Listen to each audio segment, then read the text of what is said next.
আসসালামু আলাইকুম। আপনারা কেমন আছেন? আপনারা সবাই ভালো আছেন? আমরা আল্লাহর রহমতে ভালো আছি।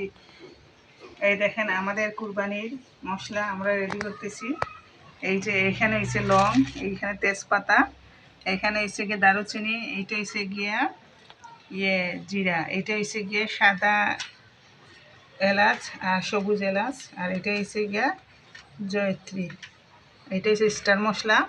এই যে গোলমরিচ, সাদা গোলমরিচ, কালো গোলমরিচ, শাহি জিরা, বাখর, এখানে সব কিছু ম্যাচিং করা। আর এগুলো সব আমরা একত্র করে এখন এই যে আমরা পোস্তদানা নিয়েছি, পোস্তদানা আছে, তারপরে আমরা সব মশলাগুলো একত্র করে আমরা শাহি মশলা রেডি করব আমাদের কুরবানির জন্য। আমরা কুরবানির গরু কিনেছি, এই মশলাগুলো আমরা বারান্দাতে বসে এইগুলা রেডি করছি। এখন আপনারা আমাদের বাইরের ভিউগুলো দেখেন।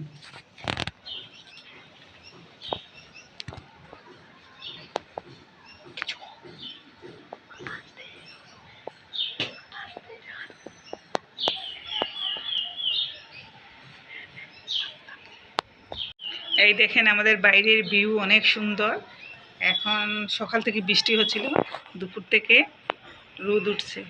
এই যে বাতাস দিতেছে অনেক। এই দেখেন আমাদের বাসার পাশে একটি কদম গাছ, অনেক সুন্দর সুন্দর ফুল ফুটছে। কদম ফুল দেখেন, অনেকগুলা গাছের মধ্যে ফুল, অনেক সুন্দর লাগতেছে। দেখেন কদম ফুল গাছের মধ্যে। আর এই দেখেন আমাদের বাইরের ভিউ অনেক সুন্দর।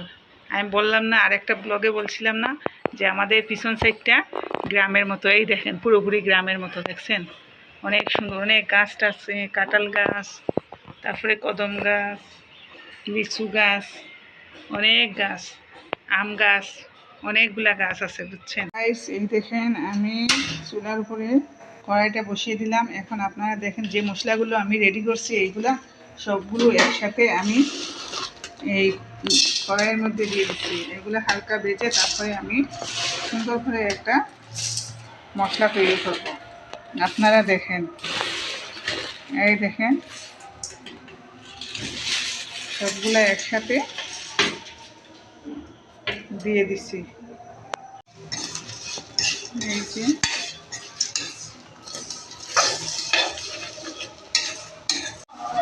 এই যে আমি এইটা এসে গিয়ে সর্ষে দিয়ে দিচ্ছি।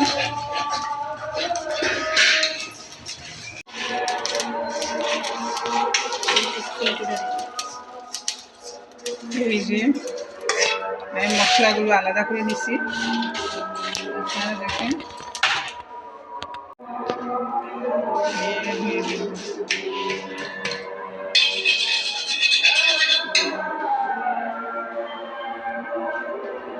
বড় যেগুলো, এগুলো তো ভালো করে না ইয়ে করলে এগুলো তো ব্লেন্ড করা যাবে না। আর এই মশলাগুলো আলাদা করে এই যে এইগুলো ভেজে নিচ্ছি, ছোটো যেগুলো, এগুলো দিলে পুড়ে যাবে, তাই আমি আলাদা করে এই মশলাগুলো আলাদা করে ব্লেন্ড করে নেব। এই যে তেজপাতা, এগুলো অনেক দেখেন আমার মশলাগুলো সব ভাজা হয়ে গেছে। এখন আমি সবগুলো ঠান্ডা করে তারপরে আমি যেতে ব্লেন্ড করব। গাইস, আমি অনেকগুলা মশলা আনছি, বুঝছেন। এই যে এইগুলাতে অনেকগুলা মশলা আছে, আমি অর্ধেক মশলাগুলা ভেজে নিয়ে ব্লেন্ড করে নেব। তারপরে ওইগুলো শেষ হওয়ার পরে তারপরে আবার সবগুলো আবার করব, সবগুলো আবার আরেকদিন সব ম্যাচিং করে ভেজে নিব। গাইস, সব এক এক করে নিয়ে ব্লেন্ডারে ব্লেন্ড করে নিব। আপনারা আমার সাথে থাকেন। এই দেখেন, বেশি না নিয়ে অল্প অল্প করে করি, তাহলে অনেক ভালো হয়। এই যে গাইস, আপনারা আমার সাথে থাকেন। আমার এই মশলাগুলো ব্লেন্ড করে আপনারা দেখেন।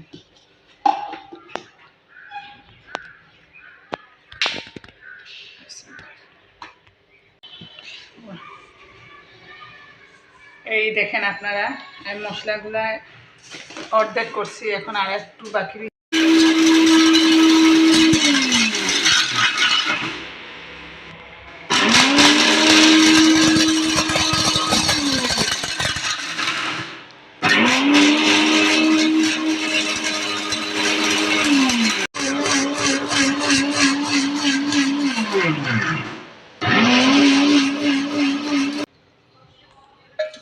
এইভাবে বাসার মধ্যে মশলা রেডি করে আমি রান্না করি। এই দেখেন গ্রানটা কেমন, অনেক টেস্টি হবে এগুলো দিয়ে রান্না করলে।